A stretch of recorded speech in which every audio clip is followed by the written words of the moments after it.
In today's episode, I sit down with Lina Kim, founder of Floss Boss. She is a dentist who is rethinking how care reaches her patients. At Beats Working, we explore what happens when you stop accepting systems as they are and start redesigning them around human behavior.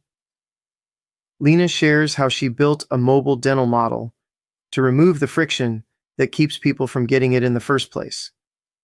What started as solving a practical problem turned into something bigger, a shift in how she sees service, community, and responsibility in her work.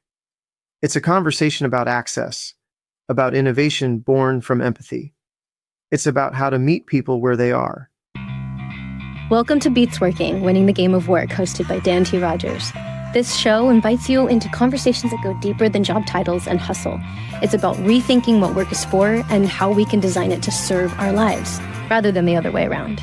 Here, we'll talk with leaders, makers, and thinkers who are doing more than earning a paycheck. They're getting paid to practice life. Lina, thanks for joining us today. Thank you for having me, Dan.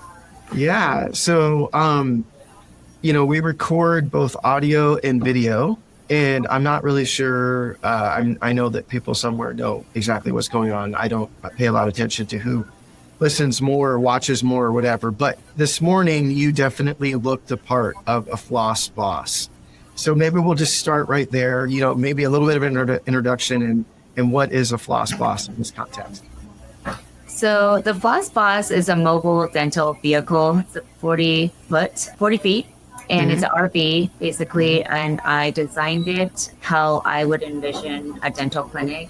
If you can imagine a dental clinic on wheels, I have 3 chairs on the bus, but we go to different areas geographically, different communities. I think that's what's really unique about Floss Boss. We're a preventative. We have a preventative model where since the pandemic, over 40% have not gone back to see the dentist, even with insurance.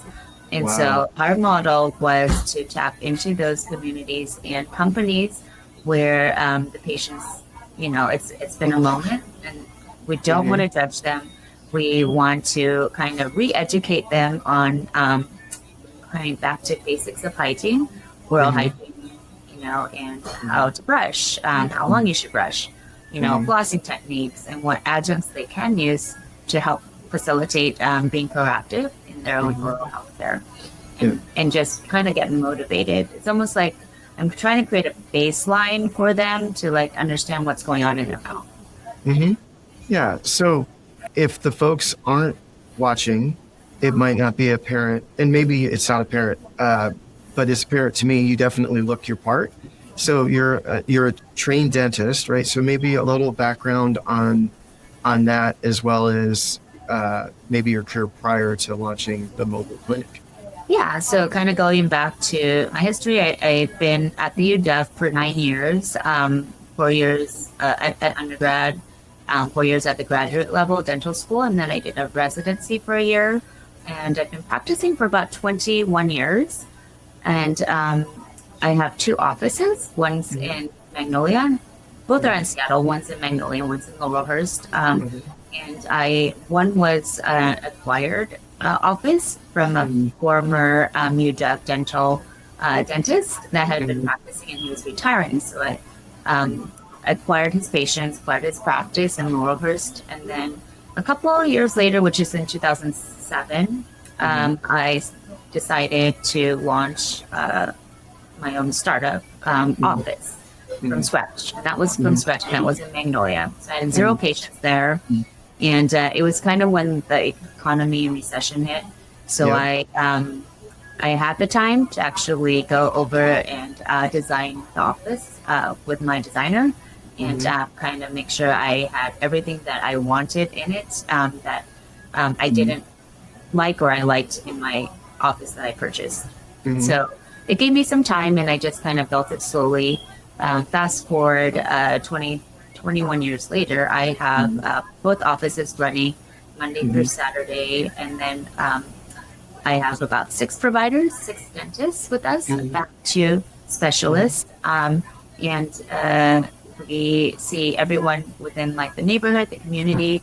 And then that's, as I was doing that, and then we had the pandemic hit, I launched Floss Boss. It took me a couple of years to launch it, from prototype and design to kind of execution.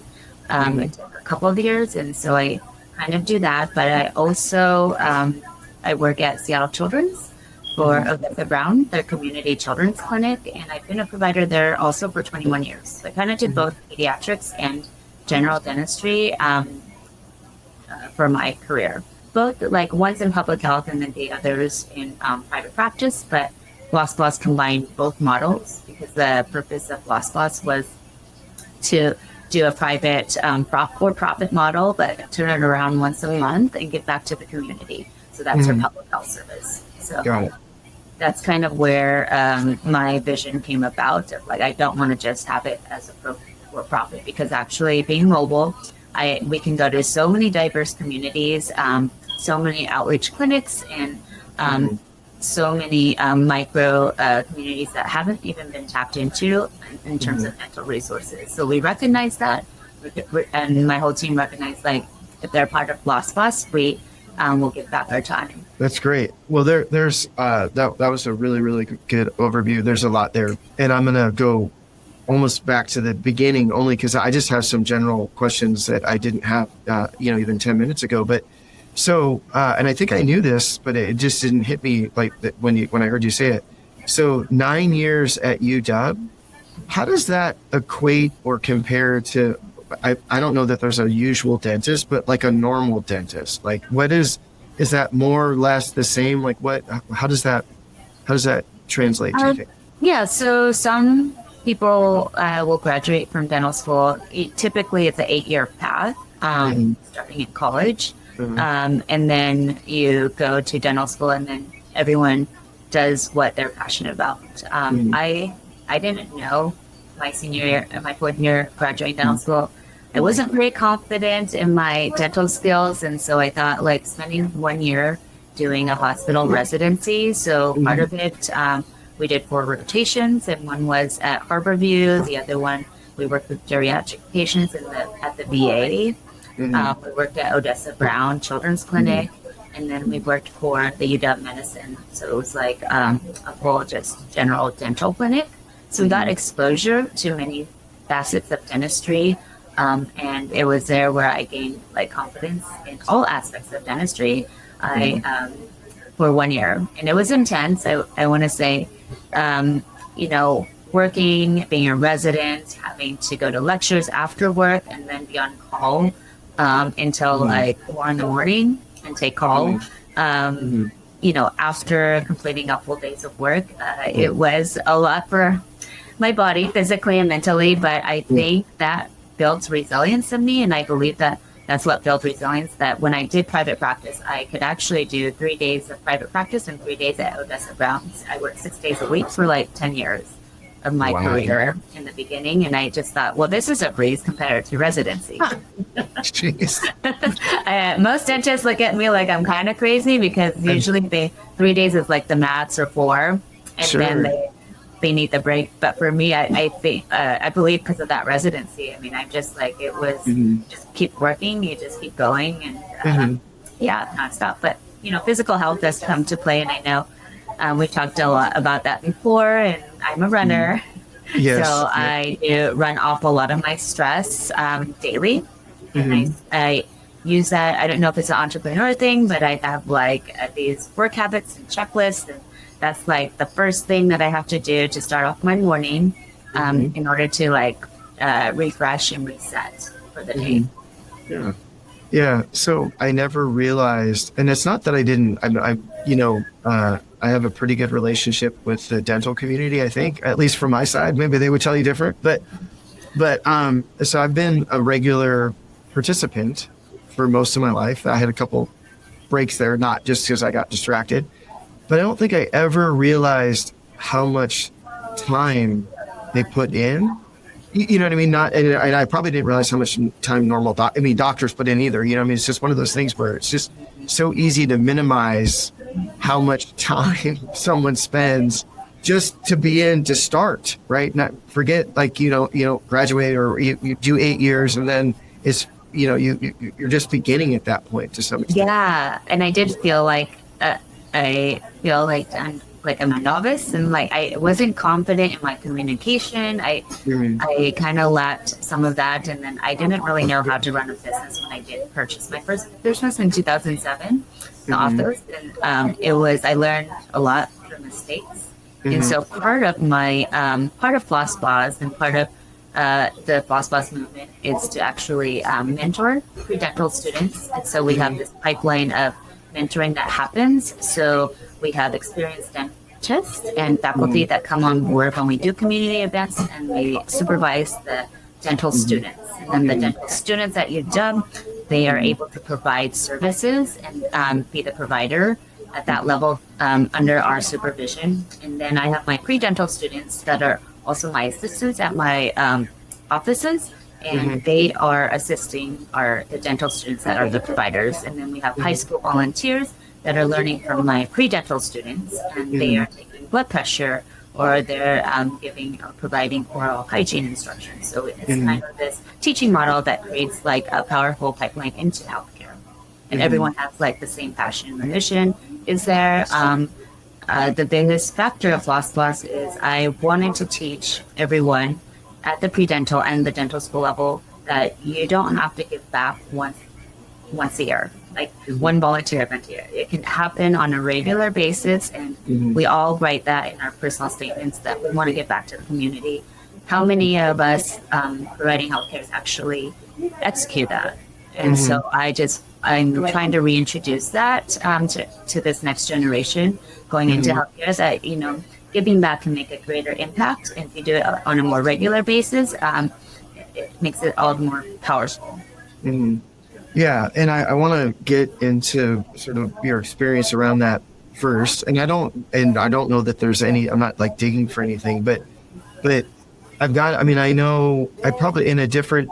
We know each other from EO. I'm part of some other organizations where I probably know like maybe 10 to 12 other dentists in different cities. And not all of them, but I would say 3/4 of them would be floored, like shaking their heads at like, so I don't want to speak for the entire dental community. I'm not asking you to, but in your experience of, coming up, and this was years in now, but when you were talking and thinking the way that you are, how is that met inside of your community of other dentists?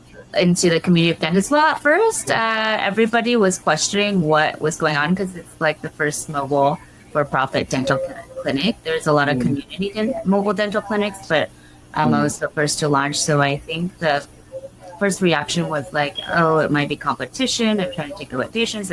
And that wasn't my intention. Like, I'm just trying to create baselines for people and preventative models so that everyone understands what's going on with their own mouth, because we're eliminating the inconvenience of going. So a lot of them, they have to sit in Seattle traffic.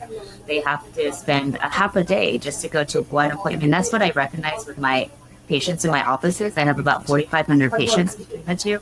And, they do come late, or, things are unpredictable, and it's very frustrating. So the model was like, oh, I can just bring the services to them. It's a preventative model. I typically don't do fillings on the butts, or we don't do it like we usually do in the offices. I create that, and then if we're out, say in Everett, working at a corporate company, and they need future dental work, well, it's really hard for them to come back to Seattle. I would refer them to one of my colleagues that I graduated with at UW Dental, or someone that I know that's in my network. My dental network, and then I would refer the patients to that. So it's kind of it's not like in competition, but it's more to kind of help everyone boost, get a jump start back where they were before. Yeah, it's great. So are you this? So we know each other from, like I mentioned, we know each other from Entrepreneurs Organization, and I'm not sure I qualify in what I'm about to say. So I'm not trying to throw shade at anybody. I'm really more trying to highlight what you're doing. but like just because it's called entrepreneur organization, I'm not sure that all business owners are entrepreneurs, right? I mean, like there's the risk of running your own thing, and I don't want to diminish that. That's a huge risk. Yeah. But I think of entrepreneurs as people that are really, truly innovating. Not in. I have 5 or 9 traits. One is don't be arrogant, copy the most effective. So like it's unbelievable to copy people. Like I'm not opposed to it, right? It's just not entrepreneurial to copy people, right? So I mean, I'm just trying to sort of tease that out. So are you this entrepreneurial in everything, or was it just work? Because this is really, I mean, this is somewhat like textbook innovation, like highlight the inconvenience and solve it. But and of course you got pushback and no one, I mean, it's, yeah. So I mean, to me, it's textbook entrepreneurial stuff. Honestly, like I never envisioned myself as an entrepreneur. Even when I bought my first practice, like I think I forgot to sign the check to my employees. So I never thought I thought of myself as a dentist first. I want to say my background is I'm a first gen healthcare. My mom was a single mom. My father passed away in high school. So she kind of raised us, and I loved everything about dentistry. I loved the art of dentistry, the science. So I just stayed focused in college, and I worked she had a small business, a grocery store, and I understood like how stocking works, how to manage or how to use a cash register and like the math.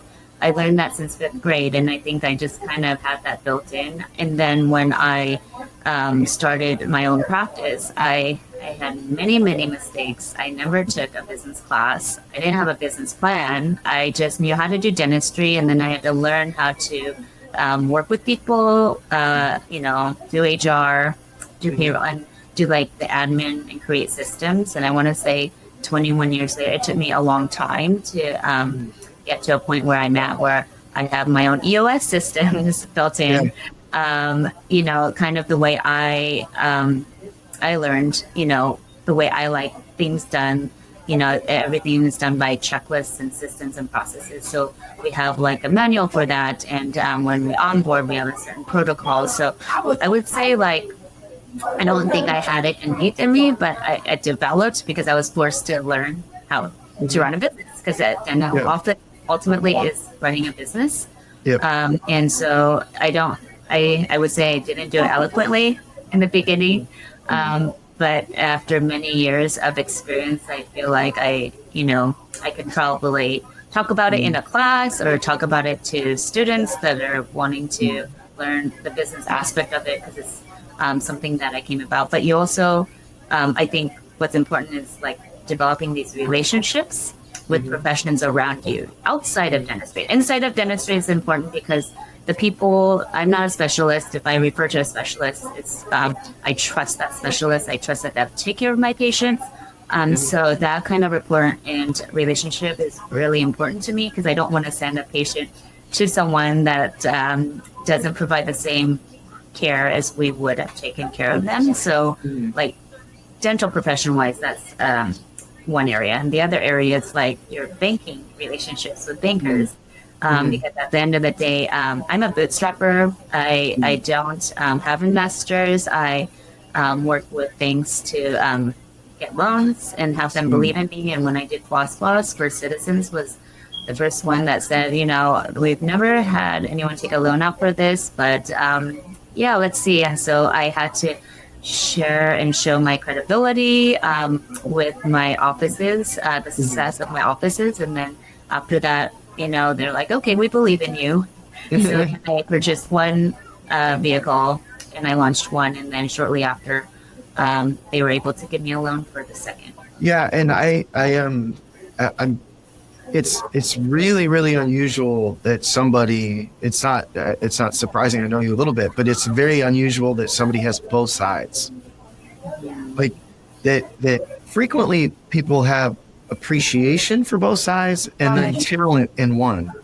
But to be, and I'll just use my silly words, but like to be so, detailed and systematic But then to be really, really innovative and willing to sort of act on that is not, those don't always come in the same person, right? Yeah, I'm a visionary, Dan. I have this vision. Yeah, clearly. There's no question. And I think I have the right people around me to support my vision, and then I am able to delegate some of and create committees within to help execute the vision. And I also have an advisory board for Floss Boss that I work with. That they're not dentists, and I usually consult with them on expertise. On like I've never branded or marketed my office before, but this was a whole new ballgame for me to understand social media and understand like how we're advertising or what target market we're going for. And so these are all things that, like I said, I never took any business class in college. And I kind of learned as I went. Yeah. So, and I don't know that there was sort of a clear, A or B in this. And so, however it was, but was the idea to do the mobile for profit first? And then you were like, oh, it's also a way that we could extend our giving back? Or was it, hey, I think we can really give back this way, but I need to be able to pay for it? Or what? So tell me a little bit more about, like the origin of The origin of Floss Boss came right before the pandemic hit. And I was going through my own family crisis at the time. And I was looking for hope. So no matter how much I ran or worked out, I would do 2 workouts, 3 workouts. And it's like, wow, I'm still not releasing endorphins. I have a Christian background. And so I thought, what could I do to channel this negative energy or to have this kind of hope come about? So I thought, I know my work, I know my skill level, I know dentistry in and out. So when I thought of my patients and I thought of this hope, I was just like, well, how can I bring hope to my patients in my office? Well, I can come to them at their corporate office. I was like, no one's done that yet. I want to be revolutionary. I want to be innovative. I want to be, the trendsetter. I want to see if this works. But also I want to have a channel for me to help people. And I think, that's one of my passions. I've always done public health. And so I enjoy doing it. It doesn't have to be about a monetary reason for success. It could be just it fulfills a void in me that private practice might not. So I just thought, this model is going to not only help people in the community, and that's from the origin. I said, I want to do this. I want to do the give backs once a month, not once a year with this mobile clinic. And then I want to create the for-profit so that it can help fund and support and be self-sufficient on that. Great. And this might be one of those where it's more of a lunch question than a podcast question, but is there a way that you feel comfortable sort of sharing? Because I might be making up part of the story as somebody that knows you a little bit, but doesn't, but I feel like there was an element of what you shared for sure. I don't think that, but there's also an element maybe that you wanted to prove yourself, which I think is interesting because you're already, 9 years of schooling and thousands of patients, but yet still a desire to prove yourself. Yeah, it's a desire to kind of prove myself and prove to myself that, I, as a non-entrepreneur, I was able to, develop this mobile clinic on my own without any external help. And I think it was a goal of mine to be like, I can do this. I can look at contracts. I can work with bankers and have these relationships and develop them. I think that was part of what I was struggling with in my personal crisis, that I wanted to prove it to myself that it can be done and it can sustain itself. And so, and I said, worst case scenario, and my mother was actually really worried about this. She was just like, you have 2 offices, you have 2 teenagers now. It's just there's just a lot going on, I don't know that you should. And they said, she's like, I don't know if this will work. And I said, Mom, at the end of the day, if it doesn't work, just go around and off the horn of the vehicle and be like, who needs dental work? Anyone needs, a lot of people need dental. I mean, like, so if I had backup, if it doesn't work, I'll be okay. Yeah. Well, and I think what's interesting about it is, and obviously that's, the concern there is for your best interest. It wasn't doubt or anything, it's just, but what I think is interesting is you got to the place where you're like, failure to other people won't be failure for me. Is that what I think that's what I heard you say? Is that where you got to? Definitely. Yeah. Like I'm a huge problem solver. And like, if I have a problem, I'm not gonna let that fail me. I'm going to try to find a solution to that problem. And I think I have a lot of grit in me, and I have a lot of perseverance that I can overcome a lot of challenges. I might get beat down, I might fall, I'll get right back up and learn. And then within the offices and then even within the mobile clinics, I really learned to pivot. Well, that surely didn't work. That, path A didn't work. Well, let me try path B or C. B didn't work. No, I'm going to try C. So I don't really give up. I think that's the resilience in me, is like, I would try whatever it takes to like make sure that we get to a solution that makes sense. Sure. And I don't want to quiz you or put you on the spot, because it's you didn't get time to prepare for this, but can you think of some things that you, like, when you first started, you're like, oh, this is what we think we're going to do, and then through that process that you just described, like, what were maybe some of the iterations that you went through, the learnings that you captured in there? Yeah, I mean, I think at first I was just like, oh, we're going to have like, it'll be so busy, we'll have both buses out at the same time. And I was like, well, actually, it's a huge learning curve. I'm actually the driver of the bus. So I wear different hats. I'm the driver, I'm the dentist, I work with HR companies, I'm on Zoom all the time. I mean, I wear many, many different hats, but I would say forming the right people, I'm very selective and careful. So I could have scaled, I could have not. So I think the vision was like, oh, I can probably scale this, but as an entrepreneur. However, I took a step back and said, what means more to me is like providing the utmost care, compassionate care, great care to the patients, that they feel like it's not like this huge like company that actually is like focused.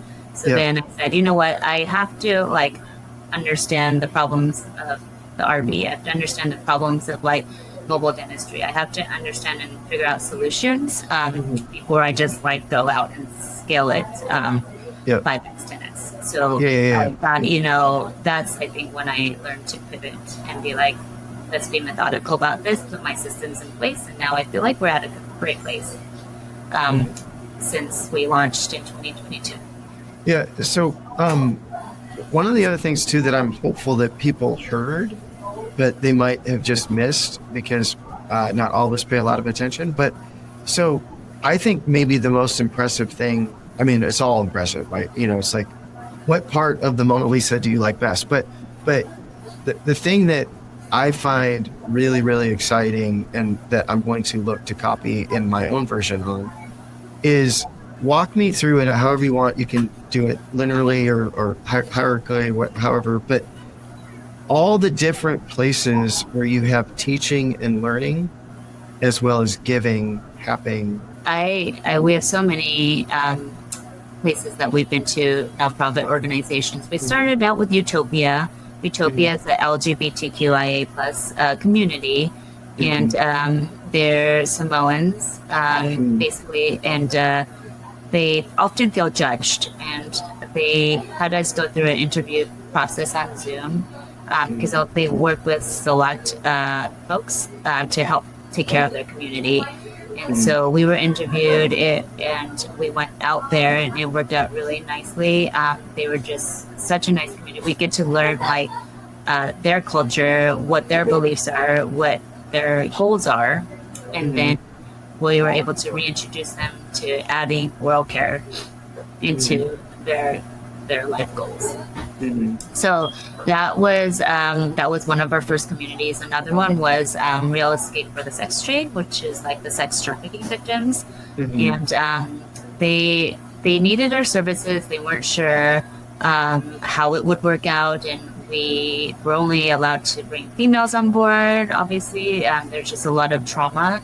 And so it was a very unique organization for us to be part of and to work with. And some of the really raw moments of, I think, just like women to women, they were just so open to sharing stories, while they were getting their treatment. They were very vulnerable. But I made it a point for like our team to be like, you are in control. Like whenever you need us to stop, like let's take a break, take a pause, whatever you need. So it's we're not rushing, them into like our services. We're just kind of allowing them to dictate and lead, and then we're just sharing our knowledge base and in a warm, welcoming environment. So that was very meaningful. They moved to different, physically moved their organization, and then they have different directors. So it's been hard to kind of organize times, but they still do clothing drives, women clothing drives for them every holiday. And so we donate clothes that way to them. Another organization that hit home was Mary's Place. That's where not one woman or child sleeps outside in the city. So we would see all of the kids on a Saturday, and they would come from all different countries, all different aspects of life, in a foster program. But one of the challenges was language barriers. And so the way we worked around it is we had some, Spanish speaking, we had some French speaking staff, but then we also were able to work with translators, like remote translators, to kind of combat that, the language barrier. But the kids, we just try to make it fun. And on our vehicle, we have like television, so we kind of create a theme of like kid friendly, and we just go back and re-educate like the parents on their kids' oral health needs. And then our largest one was the King County Health Foundation, where they work with undocumented immigrants. So they filter through a lot of the patients in the community that might not be a citizen, but they have like huge dental needs. And so we are able to have meetings with them, and they will tell us how many patients they have.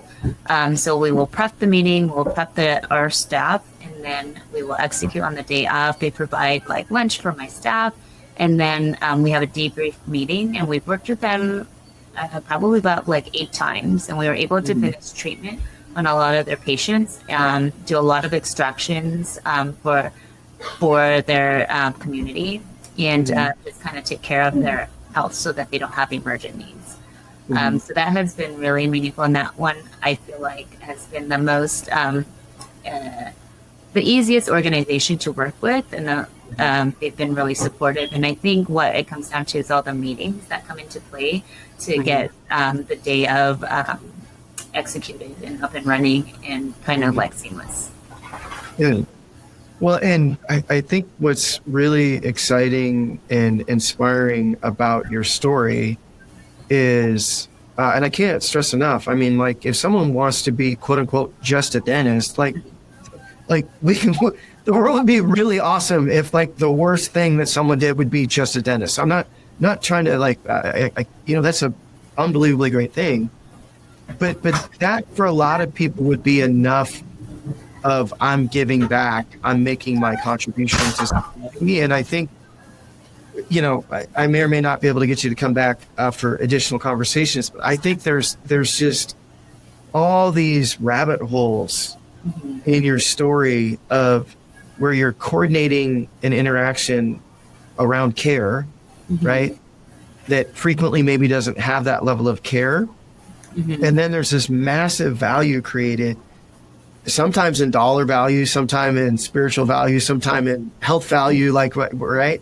But that's just the pattern that I see over and over and over again as you talk about your story about, whether it's, high school students who get to, from some of the work that I've done in my life, I know that just exposing high school students to the future, they have a bigger future because they've got to spend time with you, right? Whether they become dentists or not, they're like, wow, like you've given them a bigger vision, like you've fired their imagination, right? And that's the ecosystem that I think that we have drawn when they see my pre-dental students and then they see the dental students, and we all have like the same passion, the goals, and it's not just a volunteer event where you're just doing the same thing. It's just like we're taking care of people's changing lives. Like I think that's like the difference in, I don't know, I call it the Floss Boss movement. Like there's a movement. Yeah, no, I'm a fan. Yeah. No, that's why we wanted to get you out here. Like, yeah, for sure. All right. Well, I want to be respectful of time. So here's a kind of a final takeaway that I would give, like for those interested or passionate in healthcare. You're not just in dentistry. You're not just training to fix teeth. You're training to actually change lives, and you don't want to wait till you've made it. You don't want to follow like the dollar sign. Like if you truly have the passion, just follow your passion and the success comes. Start now, be bold, be vulnerable, because vulnerability can lead to a lot of innovations, and just step into leadership really with humility and purpose. I think the future of dentistry doesn't just live in having one single office. It really lives in the heart of those who choose to serve with that same passion and that same drive, and finding that clear why, like why do I want to go into dentistry? So I just want, this next generation to redefine what dentistry can be. And then I feel like, well, when I'm older, they'll be taking care of me and my dental needs. Yeah. Well, and I mean, I'm hopeful and confident that will inspire people to become dentists and also to serve people at a much deeper level. But I would also encourage folks to maybe hit rewind and listen to what you just said and insert whatever words you want into dentistry, because it's a great piece of advice, and advice by somebody who's lived it for, she'll say 21 years, but I think if we got more information, we'd find out it's at least 25, 30, maybe longer, maybe life, right? So it's not just advice, it's actually a distilling of your experience of what your experience has proven to you, right? It's not. And what creates happiness in me. When everyone has a win, and when I see that win, whether it be in community or corporate dentistry or mobile dentistry, I think that's what fulfills me, and that's what gets me through the day, is like finding those wins. It doesn't have to be big all the time. Yeah, well, and I said before that I would encourage business owners or entrepreneurs to think of themselves as designers first, because what I hear in your story is somebody who continues to design value into it, and not just dollar value, but dollar value is there. There's nothing wrong with dollar value, right? But there's also other value that can be created. And I just see that over and over and over again in terms of how you just continue to design care, sort of care with balancing care and value. Yeah. So I think it's encouraging for folks to see that these can pair well together, that it doesn't have to be either or. And just like your own story, hey, you don't have to do it once a year. You could do it systematically, right? Yeah. Yep, exactly. Yeah. Awesome. That's the goal. Yeah. So if folks want to learn more or be involved or whatever in the movement, what's the best way for them to track you? We're on Instagram, Floss Boss Mobile. You can look at our website, flossbossmobile.com, and then I have a LinkedIn, Floss Boss Mobile page. And so we're always sharing what we do, not in just community dentistry, but in corporate dentistry as well, and educationally. Awesome. All right. Well, thank you so much, Lina. I'm looking forward to the next time we get to chat. Thank you. Thank you, Jan, for having me. Thanks for listening to Beats Working, Winning the Game of Work. If something resonated, share the episode and subscribe wherever you get your podcasts. And remember, clarity isn't something you find, it's something you practice. And getting paid to practice life beats working to get paid.